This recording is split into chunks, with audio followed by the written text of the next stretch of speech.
All right, well, welcome everyone. Our webinar today is called How to Lower Your Future Tuition Bills. I'm really excited to be offering this webinar that's going to be presented by College Well, the sponsors of the Private College 529 plan.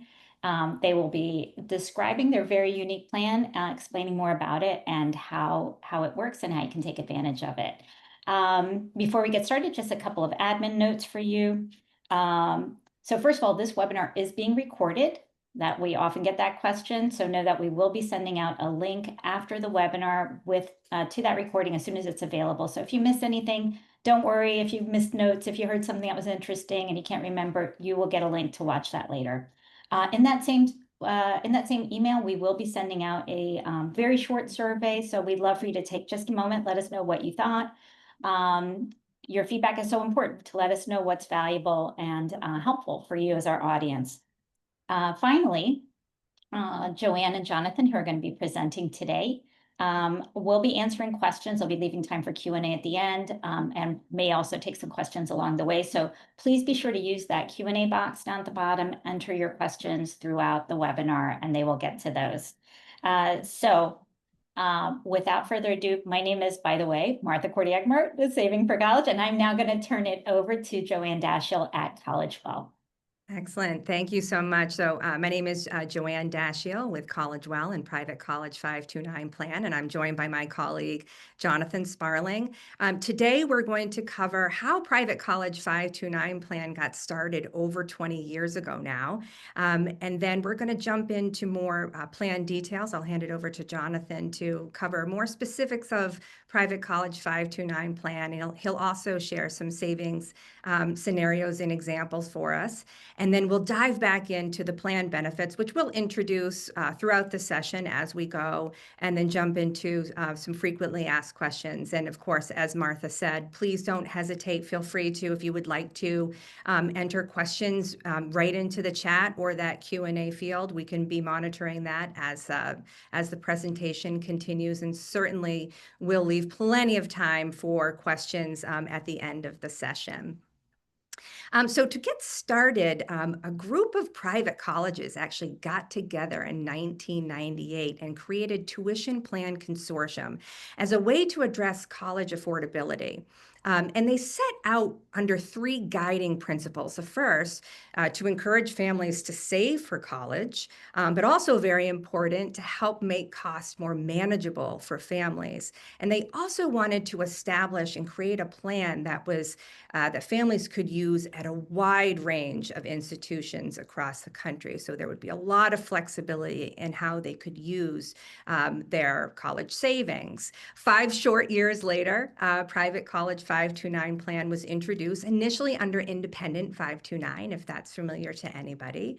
And in over our 20-year history, families have redeemed over $200 million in prepaid tuition. And so it is working really, really well for those families who are saving and locking in tuition as early as possible. So let me give you a brief introduction of how Private College 529 plan works before I hand it over to Jonathan to jump into the details and also to provide some savings examples and scenarios for you. Most families are familiar with 529 savings and investment plans, and that's, of course, where your contributions are invested in the market and, of course, subject to market fluctuations and volatility. And then there are 529 prepaid plans, which essentially the way they work is that prepaid tuition is used in the future at a college that participates in that network. Now, there are a handful of states that offer prepaid plans, but only a handful of states today, and they are geared toward families that live in that state and to be used for public colleges and universities. Private College 529 plan is the only nationwide prepaid plan that is created by and geared toward private colleges, and we have hundreds. We have close to 300 private colleges across the country. And you don't have to select a college when you first start saving. You can use your prepaid tuition at any college in the future that participates in the plan. And so there's a lot of flexibility there. Jonathan will explain how that works, but essentially essentially what families are doing when they participate in Private College 529 is they're starting to pay for college now, but at the current year rates. So families who are contributing to Private College 529 now are actually locking in 2025, 2026 year tuition and fee rates that the colleges are, whatever the college rate is that they're charging families who are attending their college today. And then as tuition increases, so does the value of that prepaid tuition. And again, we'll show you how that works using a few savings scenarios in a moment. But the good news is that your prepaid tuition, whatever you locked in, is guaranteed by our member colleges for up to 30 years. There are no fees, so every dollar you contribute goes toward prepaying and locking in tuition at the current year rates. And because you're paying tuition and the increases are tied to tuition increases, there is no market risk and there are no state residency requirements to save. So that's Private College 529 plan, but that's not all that we do. A handful of years ago, a couple of years ago, we launched College Well, which is also sponsored by our member colleges and universities. And our mission under College Well is to provide a clear path and expert guidance to help families save and pay for college. And we do that in a number of ways, but mostly bringing in the experts. These are financial advisors that are working with families on a daily basis on how to plan for these large expenses that will be coming up in the future. And we, of course, bring in experts from our hundreds of member colleges to share the latest and greatest trends when it comes to admissions and financial aid. And so we would encourage you to take advantage of all of those free resources on our College Well site. So now I'm going to turn it over to Jonathan, who's going to jump into plan details and share those saving scenarios with us. Great. Well, thank you, Joanne. Thank you, Martha. Thank you, Same for College, for the opportunity to speak with all of you today. And thank you all for joining. Excited to talk about the plan and how it could benefit you and your family as you're planning for college expenses. So, as Joanne mentioned, we are a prepaid tuition plan. And so the basic idea of prepaid plans and the primary value is that you're protecting against tuition inflation, future costs, and you don't need to worry about market fluctuations because it's really kind of you're getting in now and protecting against those rates. So specifically how our plan works, I want to spend some time walking through the mechanics of it, opening an account, and then Joanne, as Joanne mentioned, kind of go into a few savings examples. So very easy to open an account. Takes about 10 minutes to open online. Super simple to do. Some basic information that we ask. Any information that you would need to be required to put into kind of a basic financial account that you might opening on your behalf. You'll assign a beneficiary. That's the student you're saving for, and then you can immediately begin making deposits or contributions. And the way that the locking in works, or how you are kind of buying in on a percentage basis, is that every contribution that you make within what we call our plan year, so the plan year runs July 1st to June 30th, is locking in a percentage of tuition and fees at each college in the plan, each participating college in the plan. Now, the amount that you lock in at is based on two primary factors. The first is the amount of money that you're contributing, and the second is the cost at the particular college or universities in the plan year. And so we'll walk through that in a second. But you make contributions in the plan year. You can do as many contributions as you would like. We have options for one standalone contributions, multiple contributions throughout the plan year. After the plan year ends, so on June 30th, all of your contributions or deposits from the previous year are aggregated into what we call a tuition certificate. And this is essentially the instrument. The tuition certificate is the vehicle that your money is saved in. And then tuition and fee rates reset on July 1st. So as you can imagine, we get a lot of folks kind of making contributions towards plan year end, kind of that May, June timeframe before those rates reset. So let's look at what this will look at, conceptually, and kind of this idea of locking in tuition. So these are just three colleges that we've used as a scenario here, as a example here. And this $30,000 number, obviously, you can insert kind of whatever dollar figure is good for you. But let's say you made an initial contribution of $30,000. Now that $30,000 is is going to lock in a different percentage of tuition and fees at every college in the plan because they all cost different in this plan year. So in this example here, we have college X, Y, and Z. So a $30,000 contribution at college X is locking in 100% or 1 year of tuition and fees. It's going to lock in 75% of 1 year, where college Y costs 40,000, and it's going to lock in 50% where annual tuition is 60,000. This same calculation is happening, this locking in for every college in the plan. And as Joanne mentioned, critically, you're not choosing which college you're using this at until your student or the student that you're saving for goes to college. So let's talk about, kind of 10 years in the future and carrying this example through. So let's, thinking back to that example, you open an account, you make initial contributions. When it's time for your student to go to school, that's when you're going to begin redeeming tuition certificates. And so the value or the future value of your prepaid tuition depends on how long you've had your tuition certificates or how long you've been contributing in the plan, and the annual increase in tuition and mandatory fees across or at the college that you ultimately choose. And so simply stated, if tuition increases 4% a year per year, the value of your tuition certificates increase at 4% per year, tax-free. Now, of course, we know that tuition doesn't go up that even amount every year. Sometimes it goes up 4%, sometimes it might go up 6%, 2%. And so your return from a financial standpoint is tied to whatever the increase is at the college that you ultimately choose. So let's look at that example of $30,000. In this example, we are essentially pretending that the individual opened an account in plan year one. They made one lump sum contribution of $30,000, and that's going back to that college Y example. So that $30,000 would have locked them in at 75% of tuition and fees at college Y in that base year, because again, it costs 40,000. We're assuming that they made no additional contributions.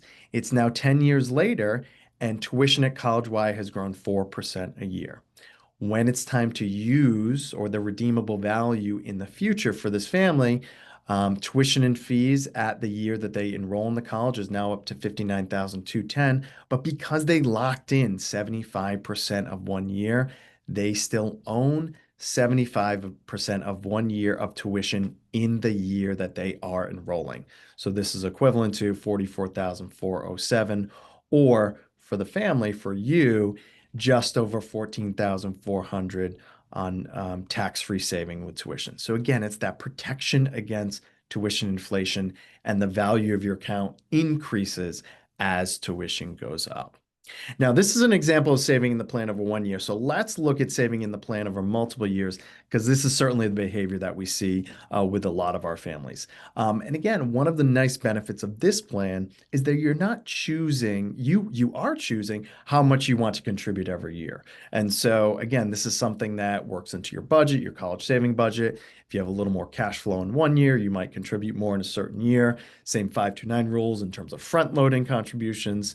And so you really do have the option to contribute however much you want within a particular year, but you don't have to do that same amount every year, because again, you're locking in that on that percentage basis. So let's look at an example of saving over multiple plan years. So in this example, again, you open an account in plan year one, but instead of an initial $30,000 contribution, you're going to make a $10,000 contribution. And again, you can sub in whatever numbers you want here. But a $10,000 contribution, again, we're looking at college X, Y, and Z that still costs 30, 40, and 60,000. But now instead of your $30,000 contribution locking you in at higher percentages, I'm going to lock you in a little bit lower. So at college X, $10,000 is locking you in 33%, college Y 25%, college Z 17%. Let's move to plan year two. So plan year two, assuming again a 4% annual increase of tuition and fees at all of the colleges in the plan. Again, we know that they go up at different rates, but assuming it went up 4% at each one of these colleges, these are the new costs within that planned year for each of these colleges in the plan, college X, Y, and Z, up 4% to 31.2, 41.6, and 62.4. You make another $10,000 contribution.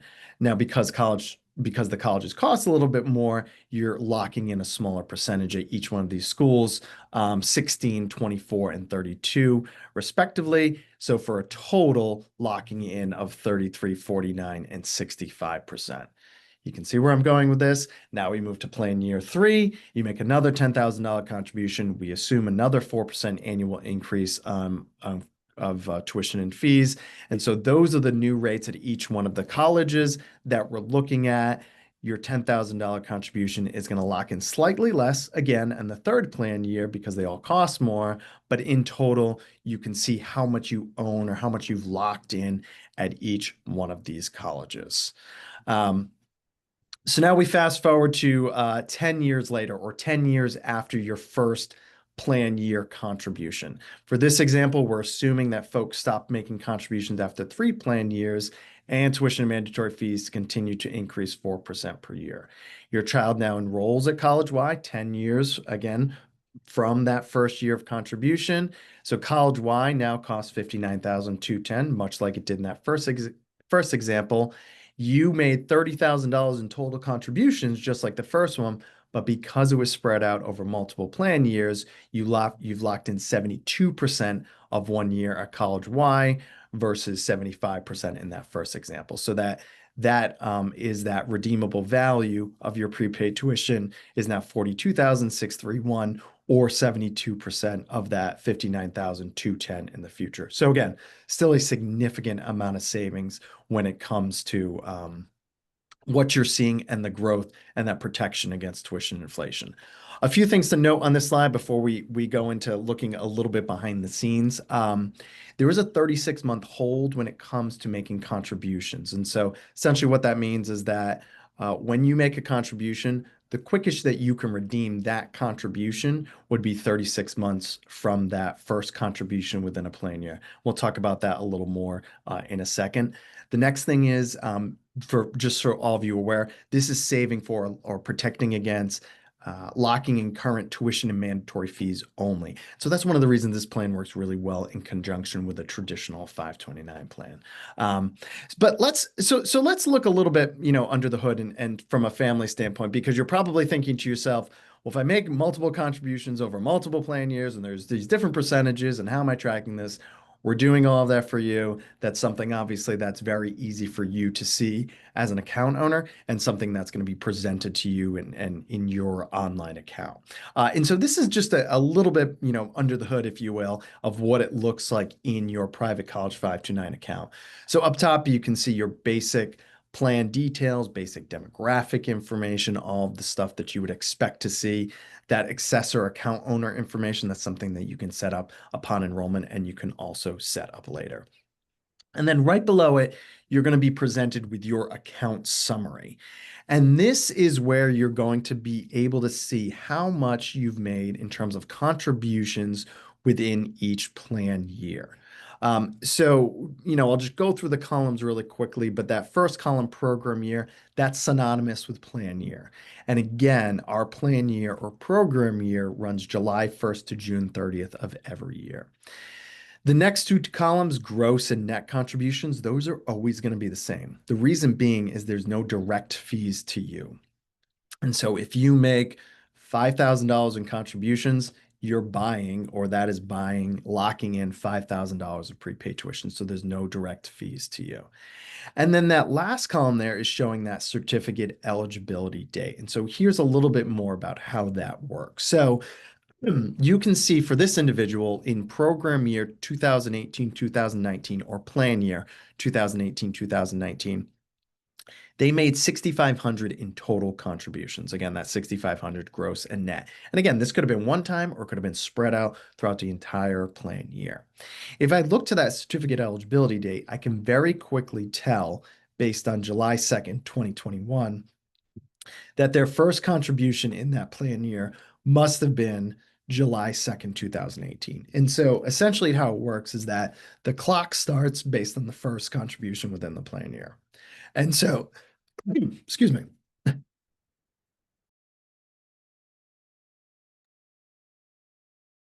Sorry about that.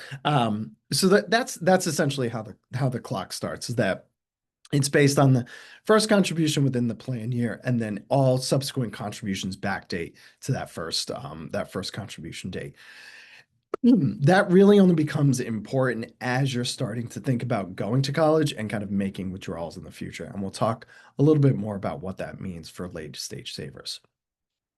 So if you keep going through after your account summary, you're going to be presented with what we like to say really where the rubber meets the road. And this is where you can choose up to 10 sample schools to track within your account. And again, you can change these at any time. But really what it's intended to do is to allow you to look at how many, to track all those schools and see how many years of tuition you've actually purchased within a given year. And you can see for this individual, I apologize. For this individual, they are tracking 10 sample schools, and you can see that that second column there is the years of tuition that they have purchased. That third and fourth column would be the value of tuition purchased, and then the years of tuition available. And that years of tuition available would match the years of tuition purchased once they satisfied the 36-month hold within that given period. And so we like to say this is kind of, again, really where the rubber meets the road and where you as an individual can see how much you've saved in each one of these schools. I am quickly losing my voice. I do apologize here. I'm going to turn it over back to Joanne. This is my last slide to round out anything here and to talk a little bit more about the plan benefits and frequently asked questions. Yes, we'll let Jonathan get his voice back and get some water. And like as Jonathan mentioned, we're going to be covering a lot of the concepts that he presented before in these later slides, and so we'll make sure to fill any blanks, and of course ask any questions as they come up. I see we have had a couple of questions come in already, so keep those coming. We'll make sure to review the webinar chat as we're addressing any additional questions toward the end. But just let's start now with talking about who typically likes to save in this plan. And we certainly do have families start saving in this plan as soon as the child is born, or even some examples where the child may not be born yet. You don't technically need a Social Security number for the beneficiary when you're enrolling the plan. You only need to add that when it's time to start redeeming years down the road. So we, again, do have families who perhaps have a strong affinity with private colleges or a few of the colleges that are on our member list. Perhaps a parent or grandparents attended that institution themselves, and they want and expect their child to have a similar educational experience. This is one really great way to lock in many years of tuition and prevent from tuition increases years down the road. We also have families who like to use this plan as a way to sort of balance their college savings portfolio. I have two children. Each of my children has their own private college 529 plan. So I am locking in tuition at any of our member colleges that participate in the plan, and that is not subject to market volatility. And then I also save in my state-based, my home 529 plan, and I am saving for other education expenses. I'm saving for food and housing. I'm saving for books and supplies. That is, of course, subject to market fluctuations, but I feel pretty balanced because I have prepaid tuition through private college 529 that is not subject to any market volatility.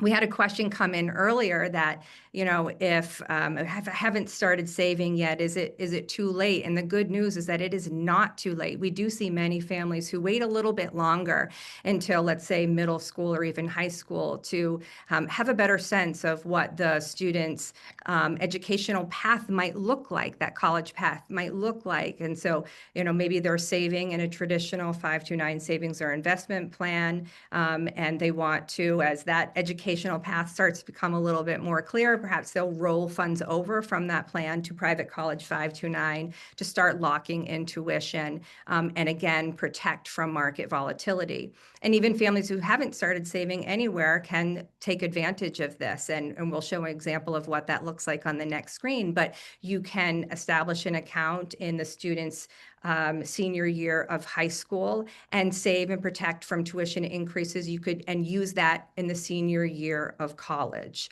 So let's take an example of what that looks like. Let's say that, and this is the time of year when high school seniors are starting to, if they're applying early enough for admissions, they're starting to get decision letters, or they will be soon getting decision letters from colleges and universities. And if they are applying to a college or two that is a member of Private College 529 plan, or if they want to wait until it's for sure that the student is going to attend a member institution, they can absolutely do that and lock in even a portion of tuition and fees to use for the senior year in college. So let's take an example of what that looks like. Let's say that this is fast forward a couple of months. We're in November right now, but let's say that it's March of the students' high school, senior year in high school. And it's pretty clear where they're going to be attending. If it's a member school within the Private College 529 plan network,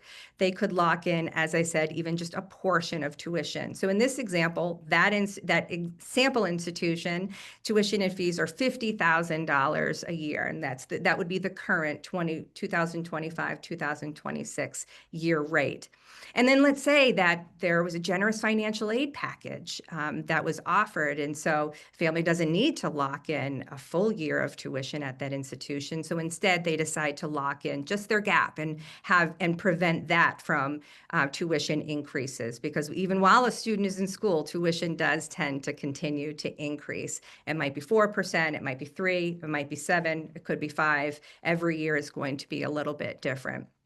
But let's say the family locks in $10,000 to preserve that gap that they have. That would be equal to 20% of tuition at this institution.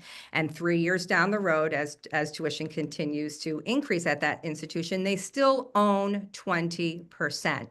In this example, we're using 4% growth each year, or increases in tuition each year, just for consistency. And when you run those numbers, that turns out to be $56,243 3 years down the road. But because the family still owns 20% of tuition, the value of that is now $11,249, of which, of course, that equals to be about $1,250 in tax-free growth. And you can sort of think about this as like a scholarship in the senior year, this additional money that can be applied toward your account that you essentially earned by just locking in those tuition rates. But this is, of course, where that 36-month hold does become very important. And as Jonathan mentioned before, it is based on the first day within the plan year that you contributed to your account. So let's say that you decided you want to use this as early as possible. So you get started as early as possible,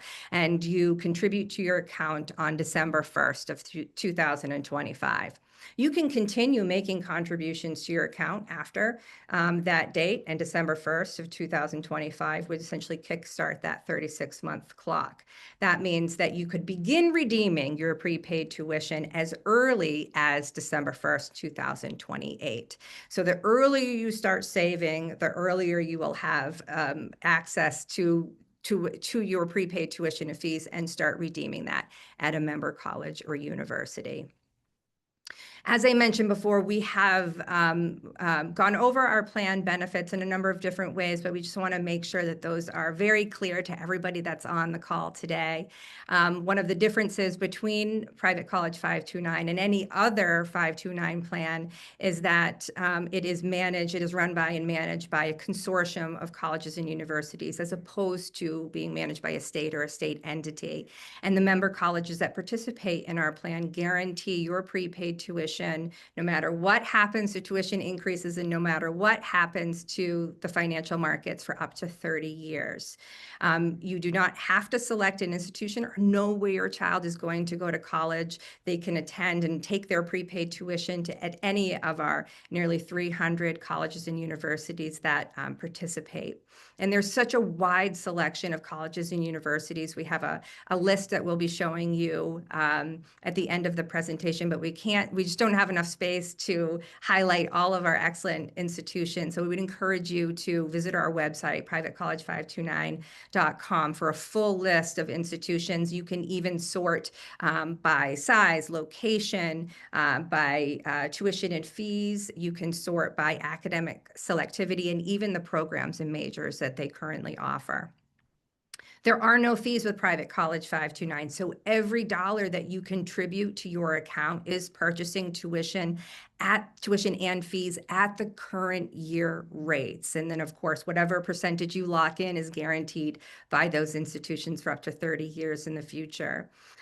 There are no income limits or income phase outs or residency requirements. So of course, families can contribute to their account without worrying about whether or not they make too much money, and again can live in any state and participate. And then of course, private college, because it's a 529 plan, it still has all of the same benefits that other 529s offer. And of course, that's the reason why they are the gold star when it comes to saving for college. Contributions are growing tax deferred, and they are tax-free as long as distributions are tax-free, as long as it is used for a qualified expense. So same rules apply. And there are some great gift tax and estate planning benefits as well that grandparents are especially excited about when it comes to 529 plans. Of course, those are all the same across 529 plans.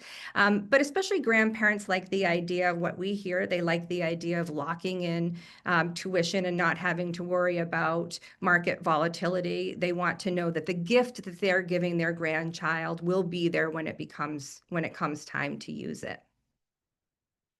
Let's jump into some of those frequently asked questions. And again, we've covered a lot of these as well, but they're really important. You don't have to know where your child is going to college, but we do ask you to select at least one member institution when you are enrolling in Private College 529 so that we can show you the progress and how much tuition you have purchased at least one of our member institutions. You can add up to 10 sample colleges in your account. You can change those as many times as you want to see the power of your prepaid tuition.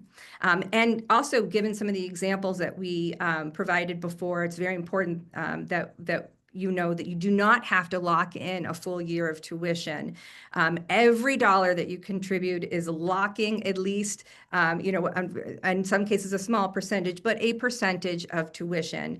And the same rule applies that, you want to lock in or you want to save as much as you can. A dollar saved is a dollar less the student may have to borrow. And so the advice is to, sort of think about what perhaps your family might have to contribute. You could use net price calculators, which is an excellent tool for families who are in the earlier stages of planning and trying to figure out how much college might cost for them.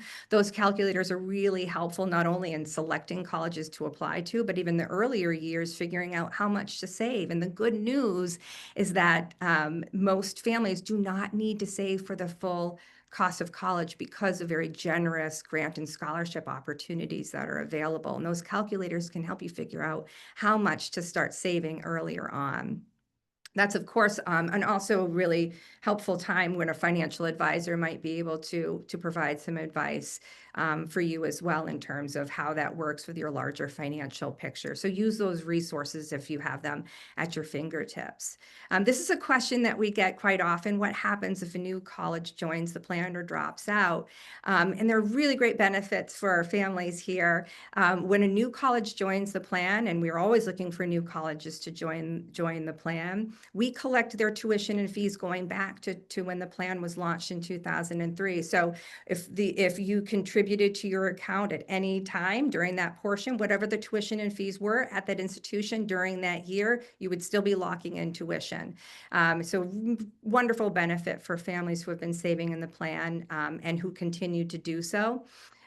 It's very rare that a school would leave the plan, but also there's protection in there for families as well.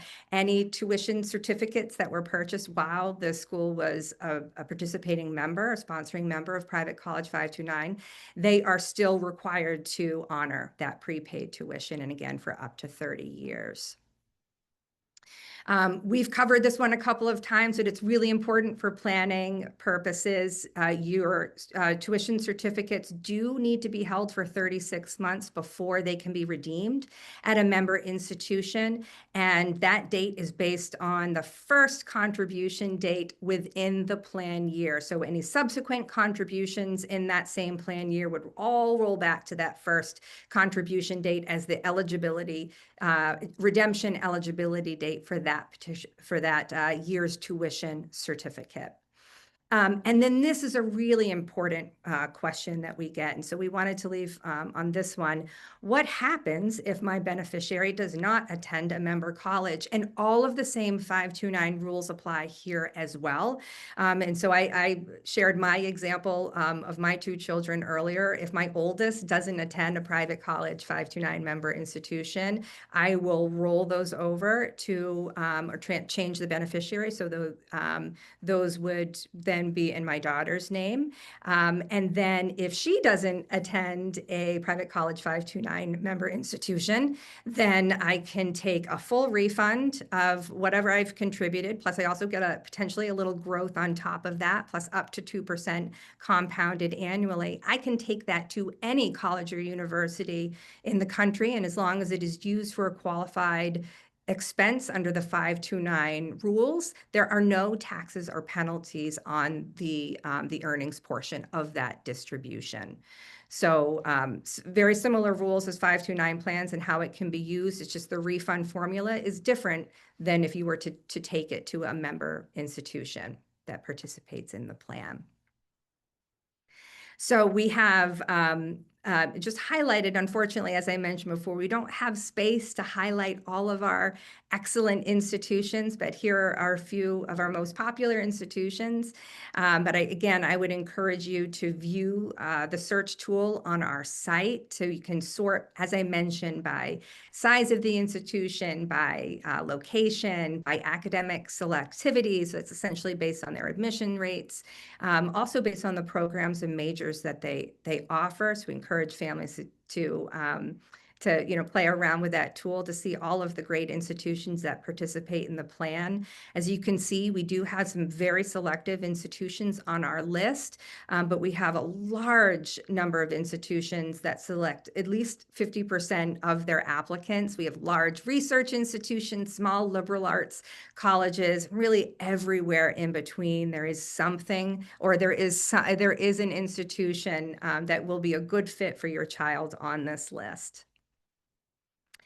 And then I know as we're answering some questions through the chat, and we'll take a look at those in a minute. And while we do that, we just wanted to leave our contact information up here on the screen. Of course, that's our website, privatecollege529.com. From there, you can jump into more savings scenarios. You can use our calculator as well. So you can plug in your own numbers to see how much an initial contribution plus additional monthly contributions to your account could prepay in tuition and how far that could go at any of our member colleges and universities based on the current year rates. And then if you have any additional questions that pop into your mind after this session, which I think that always happens to me, please do not hesitate to reach out to education@pc529.com, and someone from our team would be glad to get back to you. But just seeing now here, Jonathan, are there any questions that came through the chat that we might want to respond live to everyone?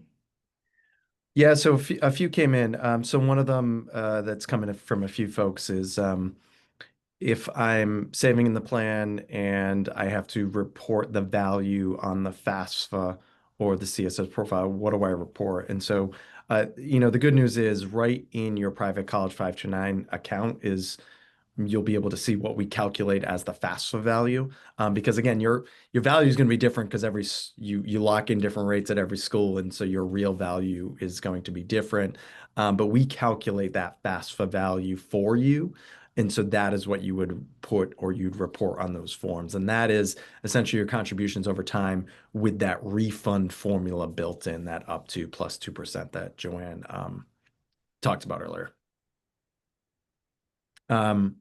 Another question, Joanne, maximum contribution in the account. What is the Oh, max? yep. So that great question. So there is a limit to how much you can contribute. No income limits to participate, but how much you can contribute. There are limits for that. Every plan has its own limit. For ours, it equals 5 years of tuition and fees at our most expensive college and university on the list. And that actually changes every year because every year, a college might be higher than the rest. And for this year, it's around $370,000. So it's a lot of room there to lock in tuition.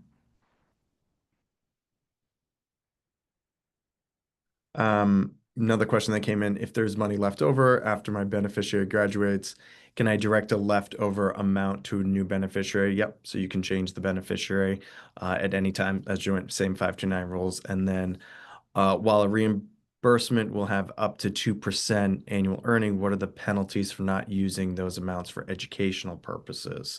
And so if you wanted to use as a non-qualified education withdrawal, same 529 rules, you can take that withdrawal out. There's going to be you have to pay income tax on the earnings and then a 10% penalty on those withdrawals. But that's only in a non-qualified withdrawal. So again, now the good news is there's a lot of qualified withdrawals now based on all of the kind of changes to the 529 rules in terms of use for K through 12 expenses, student loan repayment, apprenticeship programs, Roth IRA rollover. So there's a lot of ways to avoid that non-qualified withdrawal.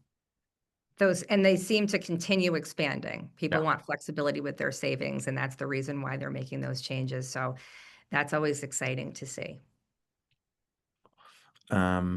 And I think there was a question too, just about the range and tuition and fees. And this gives you an idea of the member schools that participate in the plan. And so just to give you an idea of how far your tuition can go at some of our institutions, we do have colleges and universities where their tuition and fees are in the mid-20s, correct, Jonathan? 20,000, mid-20s per year. And then those as high as in the 70s. And so that's why it's so helpful to see behind the scenes how much you've contributed and what that's locking in for prepaid tuition at any of our member institutions, because that prepaid tuition is certainly going to go further at institutions with lower tuition and fees. Mm-hmm. Absolutely. And I saw another question came in, average increase in college tuition each year. So there's a range, obviously across all of our institutions. Last year, the median and average increase was right around 4% across all of our institutions. But again, there is that range. One of the other things I forgot to mention earlier, as I was losing my voice, but we also every year publish what we call our pricing guide. And so that's one of those things that if you're thinking about saving in the plan, you're like, I got to go to every college's website to realize how much I'm locking in. You don't. We have what we call our pricing guide, which will tell you what are the current tuition and fee rates at every college in the plan. And to give you an idea of, again, how much you'd be locking in based on your contributions. There's a question too about, so if I have funds in a typical state 529 plan, can I move those to private college 529? And yes, you can. So the same rollover rules apply from one 529 to another without any penalty. There no issues in doing that, of course. There are some things that you want to keep in mind, especially if with related to some of those Roth conversions, that does reset the clock. If you had money left over in your account and you were planning, or if you were lucky enough to have money left over in your account and you were hoping to roll that into a Roth, that would reset the clock and how long it would take before you were eligible to do that. So that is one thing to keep in mind. But again, if your child is interested or potentially applying or is already applying to a handful of colleges that are on this list, and you want to roll funds over from a traditional 529 plan to lock in tuition and not worry about market volatility, especially as your child is close to college years. My oldest is a junior in high school, and I want to make sure that what we have set aside in that 529 investment plan isn't going to go down. I really need those resources to be there when it comes time to pay for college. This is one way to prevent any market volatility or to avoid market volatility. Mhm. Another question came in, Joanne. Can I make monthly contributions into the account? Can friends and family make gift Yeah. contributions directly into my 529 account this holiday season? Yes, absolutely. And grandparents love to do that. And this is true for every 529 plan. They're all going to have gifting platforms that allow people to make contributions directly to your 529. We have offered that as well. Very simple and easy to do within your account. And you can, when you're establishing your account, when you're initially setting it up, you can contribute a lump sum, or you can decide to make monthly, quarterly, or annual contributions automatically to your account. You can set that up during enrollment, or you can say, no, I'm just going to set this up right now. Maybe I'll contribute a little bit to get started, and then I can go back into your account later on to establish those auto contributions. Of course, I think the general rules of thumb apply here as well. If you set it up and forget it, that's one great way to ensure that you're continuing to fund this really important expense that's going to be coming years down the road. I always have the best intentions of doing these things later on, but then life happens. So for me personally, setting those things up from the very beginning is helpful. Joanne and Jonathan, I saw an interesting question here about basically, like, are these investments guaranteed if somebody's contributing to the plan? Can they feel confident to know that the money they're contributing is going to be there tomorrow? Yeah, absolutely. That is one of the benefits of this plan is that the funds that you are saving in the plan, the prepaid tuition is guaranteed by our member colleges. And so we have contracts with them. And so essentially we're taking your contributions, we're investing in a qualified trust to hopefully keep pace with the tuition increases. Again, not something you need to worry about. That's the benefit for all of you, is that your value is tied to whatever tuition goes up. If it goes up 4%, 6%, whatever it is. Our member colleges are the ones that are guaranteeing to honor those prepaid tuition certificates, even if they do leave the plan. So that was a question that came in earlier, and I think Joanne, you addressed it. We don't lose a lot of colleges, but if a college did leave, they would need to honor any tuition certificates that were purchased while they were a part of the plan. And we don't lose a lot. Some close. We have had that some have closed, and obviously they're not honoring them anymore, but we don't have a lot of colleges leave the plan. So yeah, that's the guarantee comes from those participating colleges in the plan. There was a great follow-up question too about that rollover from a traditional 529 to private college 529. And that does, when that rollover happens, the moment that the funds are contributed to your account, that starts that 36-month clock. And so that even with a rollover, whether you're contributing to the account, that starts the 36-month clock, or if that contribution comes from a rollover, whatever the source is, that does the 36-month hold before you can redeem tuition does apply, regardless again of where the funds are, the source of those funds. Joan, there was another question that came in. I saw it a few times. There's kind of broadly, I guess, impact of 529s and savings on FAFSA. Ooh, yeah. Kind of, just generally speaking, and this is considered an asset, but can you talk through how that would, yeah. Yeah, absolutely. So some really great news regarding the changes that were made to the 24-25 FAFSA, but that are still in play now. So 529 plans are treated, first of all, as a parent asset. And the rules are very clear about that. And that is true for if you're also applying to a college that requires a CSS profile, which is asks for a little more in-depth information from the families, but it's clear that 529 plans are treated as parent assets. And that's great news because they're factored into the form at a much lower rate than student assets are. And some people worry in general about whether or not saving in a 529 plan is going to impact eligibility for financial aid, because it does have to be reported. But this is how it works. The FAFSA formula, which is it calculates the SAI, it's adding all parent assets together into one lump sum. All parent assets are treated the same, and there are a lot of parent assets that are not included, like your home or retirement accounts. And then they take 5.6% of that, and that is factored into your SAI as what you're able to afford, essentially. Kind of think about it that way. And so just kind of taking a step back here and thinking about really what that impact is. Let's say that parents had $100,000. Let's say it was all in 529 and they had no other assets. Just pretend that, right? That means that it would only reduce the student's eligibility for financial aid at any institution that requires only the FAFSA by $5,646, right? I would much rather have that 100,000 set aside in savings, knowing that the minimal impact that it would have on my financial aid eligibility. 529 plans that are owned by somebody other than a parent is one of the really great changes. Oh, let me actually back up to one of the changes about parent assets. On the FAFSA, you only report the amount that that's in the name of the student who is completing the FAFSA, right? So if you have multiple children and you're completing the FAFSA for your oldest child, you only include as a parent asset the value of the 529 plan that's in their name as the beneficiary and not the siblings. That is different from the CSS profile if you do have to complete that form. On that form, you do report the total value of the 529 plans that you as the parent are the account owner for. Now let's jump to 529 plans that are owned by somebody other than a parent. And again, this is one of the nice changes that was made starting with the 24-25 FAFSA.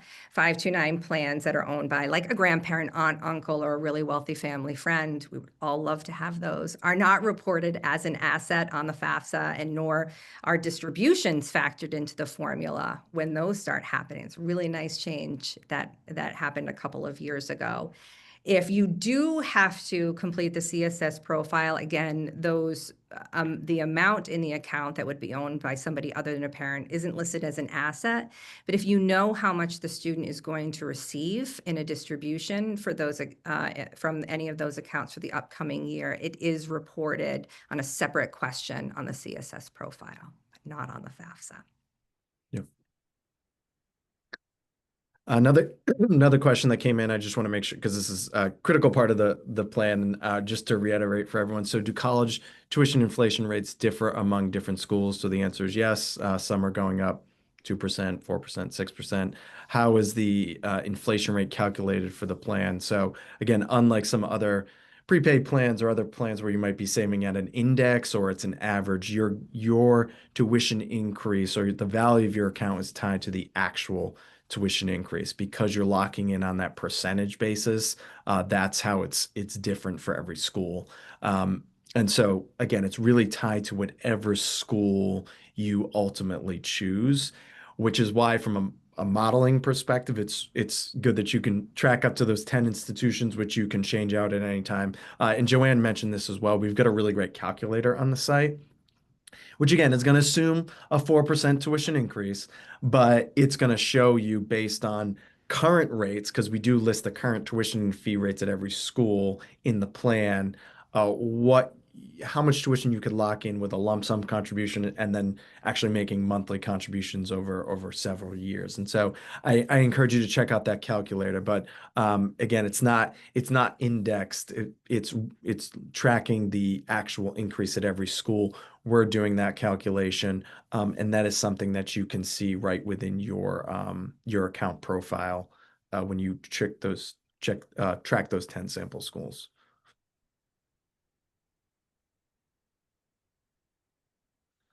I'm just going through.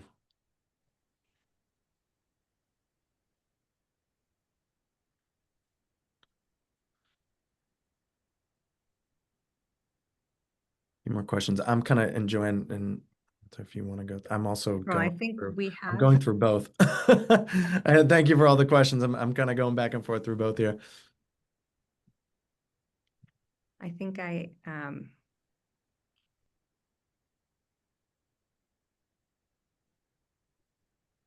It might be worth, because I think we did see a lot of questions come up even after you'd addressed this, but just kind of reminding everyone as a summary, member institutions or private schools, that came up a lot. Uh, Yes.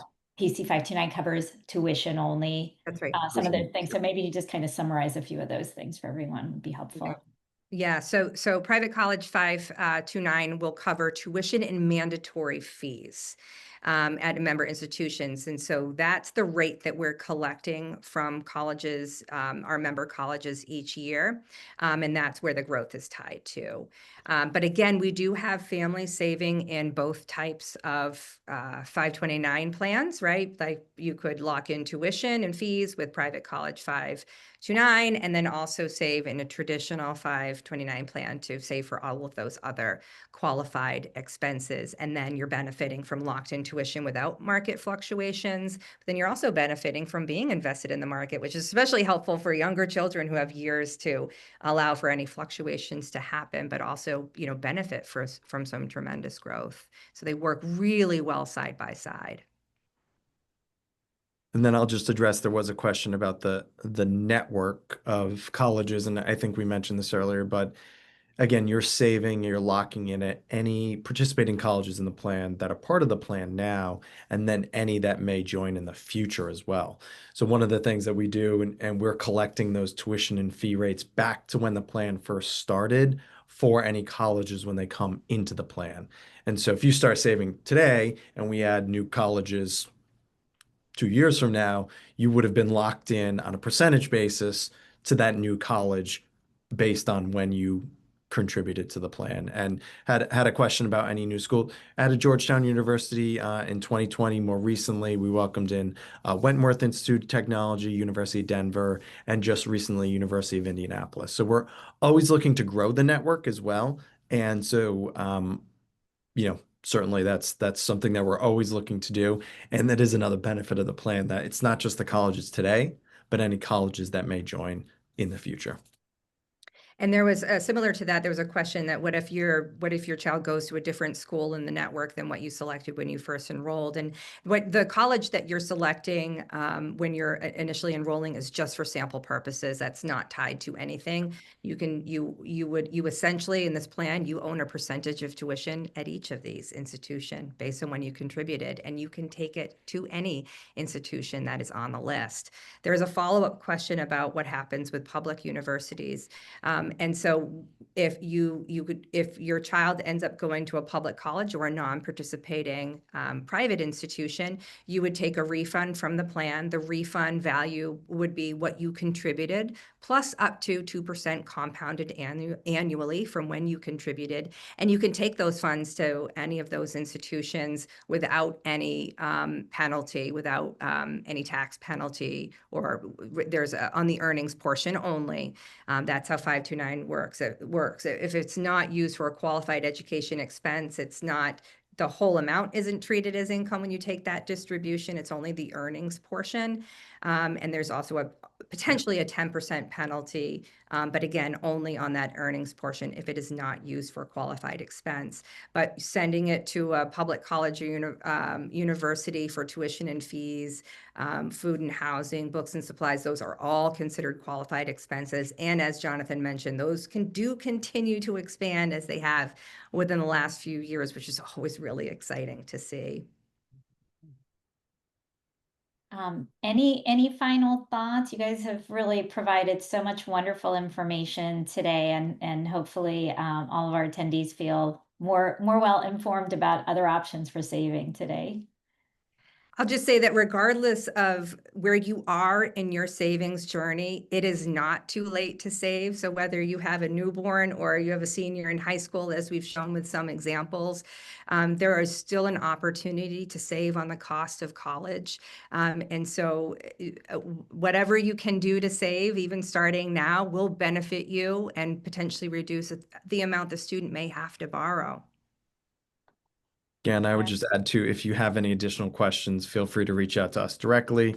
Happy to answer any follow-up questions. I think we got to most of them, but we always inevitably miss some. And as Joanne mentioned, I know some folks will think of questions after, so please do reach out because we're happy to walk through any parts of the plan and answer any direct questions about your personal situation as well. Fantastic. Well, thank you both again for sharing your time and all of your knowledge with us. And thank you to everyone who participated today. We'll look out for that email that we'll be sending with the link to the recording and that short survey. So that's it for today. Thank you. Thanks, everyone. Very much. Bye.